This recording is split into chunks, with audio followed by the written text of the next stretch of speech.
Napoleon Bonaparte said, "I would rather suffer with coffee than be senseless." Making a perfect cup of coffee is a process that takes time and patience to master. Like anything good in life, you get what you put in, and coffee is absolutely no different. 54% of Americans drink at least a cup of coffee every day, but very few understand the delicate process that goes into attaining the perfect balance of flavor and caffeine. As working students, I venture to guess that most of you partake in the consumption of coffee at least once a day. But I believe you're missing out on the beauty and sensory experience that is fully attained through brewing a perfect cup. Now there's many ways to brew a superb cup of coffee, but I'm going to lay out my personal favorite, the French press method. The French press allows the coffee and the water to interact directly and maintains all the oils and flavors that the coffee was meant to have through the roaster and grower. This is different than a normal American drip coffee maker. To begin the brewing process, you're going to start at the source. You're going to want to pick out the perfect bean. Now there's a few things you want to remember when you're picking out a bean. The first is that it's organically grown. Coffee is a very delicate flavor, and things like pesticides and poor fertilization catastrophically and negatively affect this flavor. Another thing to remember is that your coffee is shade grown. Coffee naturally grows in a forested habitat. And if it's grown in an area where this forest has been cleared, the environment is destroyed as well as the flavor of the coffee.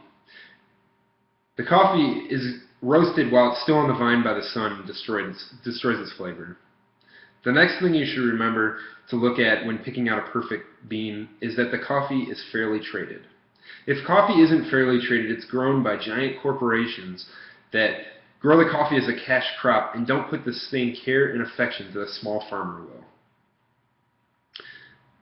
The last thing you're going to want to look for when you're picking out the perfect bean is the roast.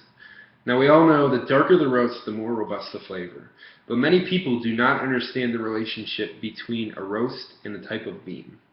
In order to gain optimum flavor, a bean is usually roasted to match its origin. Now, a bean can be burnt just the same as food can, which destroys its flavor. So it's important to look for a bean that's not too dark. The last thing you want to look for when you're picking out a roast is the amount of time between the actual roast and you grinding the coffee. A good amount of time is about 30 to 40 days after the roast before the coffee bean starts to lose some of its flavors. Next comes arguably the most important part of the brewing process. This is the grind. In order to attain a perfect cup of coffee, you must grind the beans as close to the brewing process as possible. Now there's another thing to remember when you're grinding your beans, and this is the amount of beans to water when you're making coffee. Now this is all objective, and it all depends on your flavor, or your taste. But a good rule of thumb to remember is about half a teaspoon of coffee to an ounce of water. So that we have here a 32-ounce French press, so we're going to look to put at least 6 tablespoons of coffee in it. This should make the perfect cup of coffee. While using a French press, you're going to want to try to get your coffee to a coarse consistency, just about the same as like a handful of large sand. It's important to try to avoid using a blade or chop grinder when you're chopping or when you're grinding your coffee. These type of grinders produce an inconsistent grind and can negatively affect the flavor of the coffee. For this coffee, we used a conical burr grinder. This is similar to the grinder you find at a grocery store, and it grinds each bean individually to keep the same exact consistency between each bean. Next, you're going to want to remember that coffee is about 98% water. This is important to remember because taste, temperature, and pH level all are affected by the water that you put into your coffee. Water naturally has a pH level of about 7. Most bottled water and filtered water works great, and it sits about 6.8 to 7 on the pH level and doesn't have the same flavors and additives that you find in tap water. Tap water can vary from about 6 to 8 on the pH level, and it's important to try to avoid using tap water when you're brewing coffee because it can affect the flavor. The next thing you're going to want to remember is to measure out the water you're using. This is going to eliminate wasting energy when you're brewing your coffee. Finally, you're going to want to remember the temperature at which you're going to get your water to. You're going to want to put your water at about 198 degrees. This is right before boiling. And if you don't have a thermometer, it's going to be easy to get this temperature by letting your water boil and then having it sit for about 45 seconds. The final step in the brewing process is the actual brewing process, steeping the coffee. Once you have your coffee ground and your water at 198 degrees, you're going to place your grounds in your French press. Once the grounds are in your French press, you're going to pour the water directly over the grounds.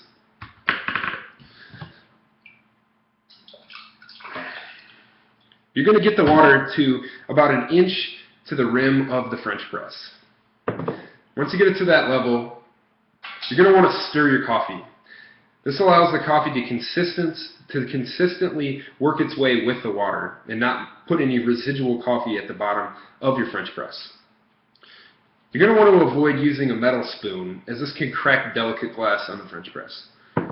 For this scenario, we're going to use a wooden chopstick to stir the coffee.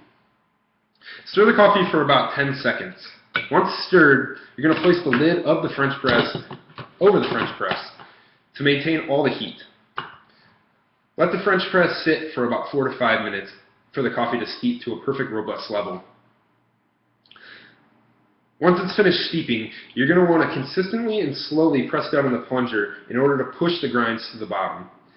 If you go too fast, you can make the filter crooked and it can let some of the grinds into the finished product. Once you get all the grounds to the bottom of the coffee and all you're left with is coffee, you're going to want to transfer this into another container. You're going to do this to try to avoid the coffee steeping with the grounds at the bottom of the coffee and creating a more bitter coffee.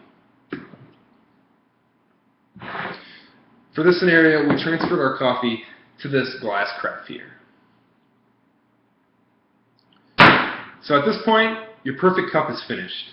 Now, enjoy the fruits of your labor. Like anything in life, a cup of coffee only improves with the amount of time and care you put into it. So sit back and enjoy.